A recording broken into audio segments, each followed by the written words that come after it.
About 30 years ago, there were several people talking in a home Bible study about what they saw at the train yards. Joanne remembers that story. I was beginning to talk to a girl who was in our group.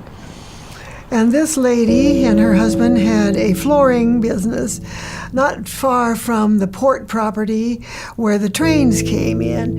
And they began to observe all of these people getting out of boxcars. And they soon discovered through some source or another that these people were basically homeless.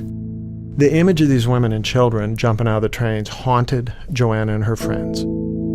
They knew they had to get involved, and so the first step for Joanne and her group was to begin to organize meals for these people. There was a feeding ministry in Esther Short Park that families, singles, individuals were fed on Sundays. That took off and became a pretty significant gathering around the late 80s. Bob and Joanne Kendall continue to meet with this group of people. Joanne picks up that story. It was Shirley Radke and her husband, and they just began to pray for God to show them what they could do to help these people. And she began to discuss this with me.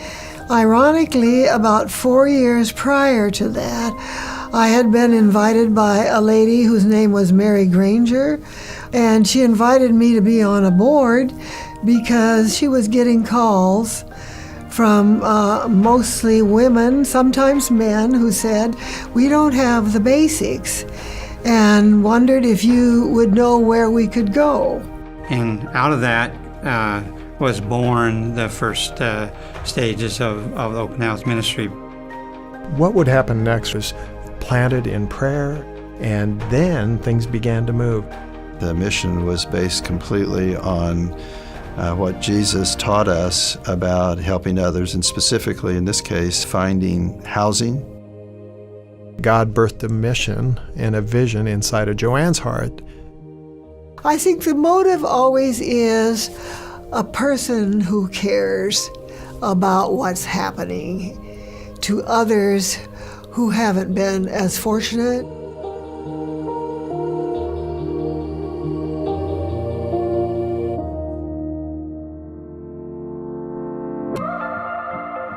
Didn't take long before some more structure was needed. You have to start from the ground up. And so we began to put together a strategy.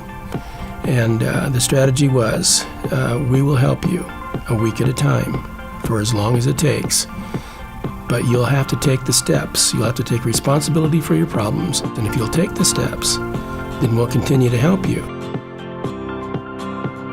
We were founded on Christ-centered values. It's the heart of who we are. It's interesting that that intersects with our culture.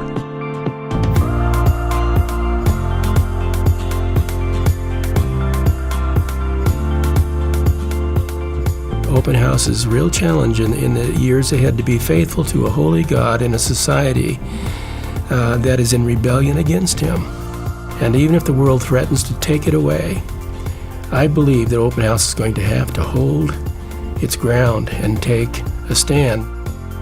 We're going to always have challenges in protecting our program. And like I said in the beginning, there's not many things that I'll fight for, certainly the mission vision, but I probably would also fight for our program.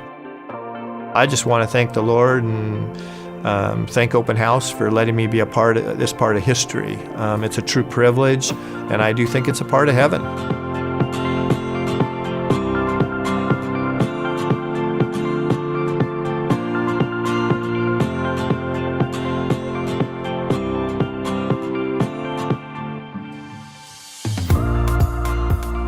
I can say all sorts of words in gratitude, but it has really moved my heart and soul and spirit. I'd like to thank all the people who started to come clear through a 30-year span. I am just overwhelmed at the numbers of people who do things for this group called Open House Ministries.